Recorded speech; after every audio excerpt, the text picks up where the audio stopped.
What's up, boys? Real quick before I dive into this video on how you can find meme coins that have the potential to 100x, if you need a free course and if you're just starting to trade meme coins and you want a way to basically get all the information you need in one place, I have the link in the description where you can watch a couple hours of free content that I have right here, going through A to Z, everything you need to know to start trading meme coins. And also, if you need a trading bot, there'll be a link for Axiom, which is what I use to trade, where you could save 20% off.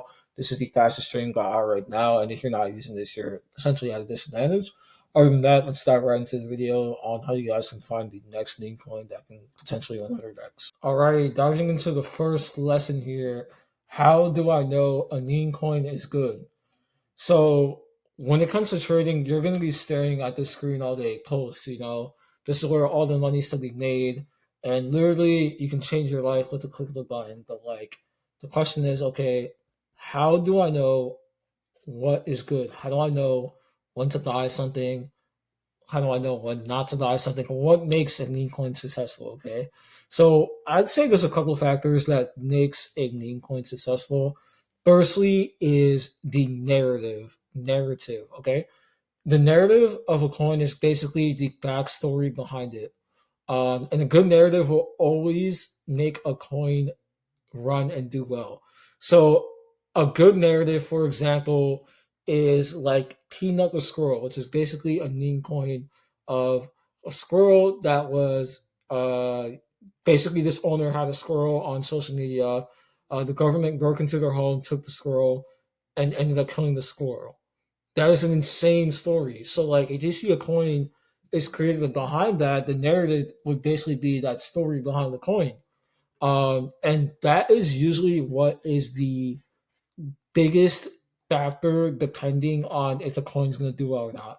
Literally the story and background. Yes, sometimes you'll have a coin that has like no narrative. That's like today there was a coin that was like chicken banana fart poop or something like that, and it did really well, sent to a million.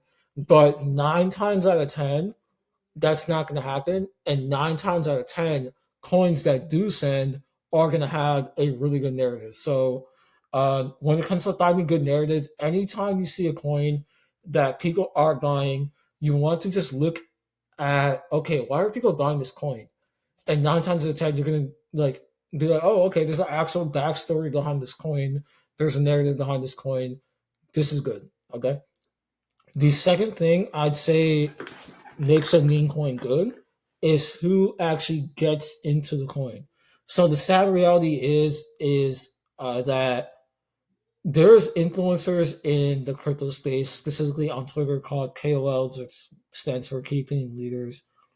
A KOL getting in your coin can literally change everything. You can get into a dead coin, and for example, if let's say Ansung buys your coin, this is basically one of the biggest KOLs on Twitter.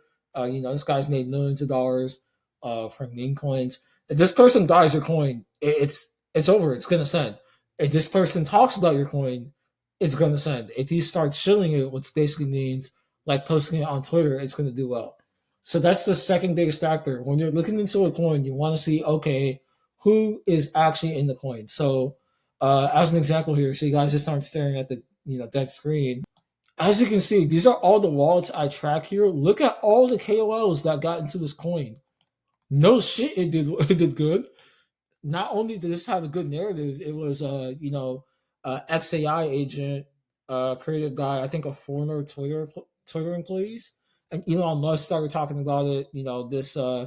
This bot makes really funny replies. Not only did it have a good narrative, look at all the KOLs that bought this. Like there's so many on my screen right now that it's fucking lagging. My screen is literally lagging. Um, so that will literally make or break a coin.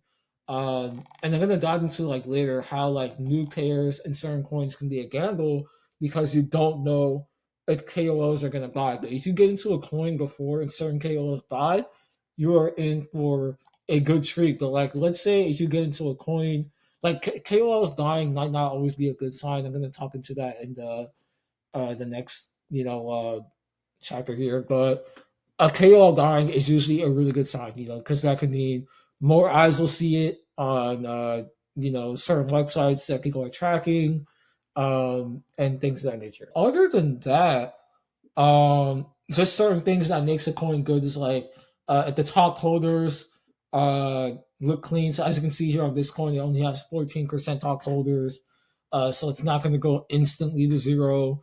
There's much less risk here. There's like the dev's not in, which is usually bullish for a coin. So like a lot of people think when the dev sells or ends up rugging, it's bad, but for certain coins if it's not utility based, which basically means that it's not like an AI coin, that it's just like a random meme. When the dev is out, that's actually really bullish because there's no one to like particularly dump the coin and like have a large holding a supply like all the way from the bottom. So when the dev sells, that's usually a good sign on most coins. That's just name related. Uh, if there's no insiders, that's great. On Axiom, you can also see if the coin is bundled, which basically means how much of like one person holds like a certain percentage of supply on multiple wallets. So like, let's say at the coin like right here, this is something you want to avoid buying, obviously, because like it's bundled. And I'm gonna talk about like why you don't want to buy a coin like this. If you look at the coin and like the bundle percentage is like 3-4%, that's great. If it's anything over like 30%, you definitely don't want to buy. And if the chart's looking like this, you don't want to buy. But a low bundle percentage can be bullish and make a meme coin do well.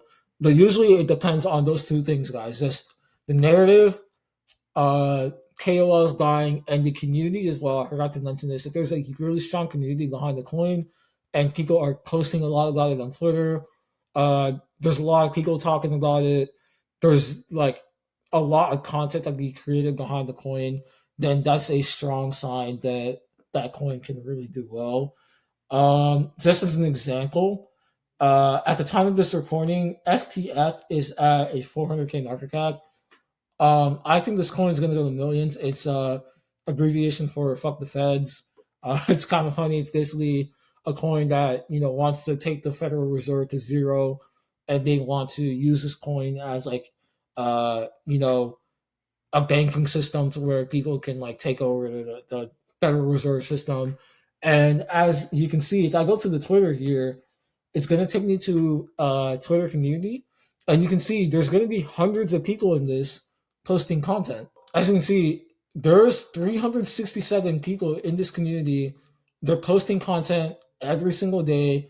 Uh, if I go to new here, like latest, you'll see there's probably people posting content every hour. So as you can see, someone literally posted something a minute ago. Someone posted something 6 minutes ago. There's consistent content being posted here. So this coin could have a really high potential of doing well because the community is active. And that's what you want to look for when it comes to coin, guys. Uh, making sure the community is active, making sure there's a page posting about it. As you can see, there's a real page posting about this coin right here. They have 300 followers and they have community members in here. They're posting content, good content out there every single day that's getting thousands of views. It's already at a 400K market cap. They have good holders. The distribution is nice. Like no one holds a crazy amount of supply. Like top holder owns only 2%. So even if this guy were to sell, it wouldn't mess out the chart, as much because he'd only be selling 2% of the entire supply. So there's a lot of things that make a coin good, guys. But those are the main three things. You know, uh, Narrative. How good is the story behind the coin? KOLs, who is actually in the coin, who is pushing it, and thirdly, community. So that's what you want to look out for when it usually comes to coins and deciding if you want to buy or not. That's just those three things, and it's not like bundled, and the chart looks nice, which I'm going to talk about in the second video of this module. Then you should look for an entry on that coin and get into that.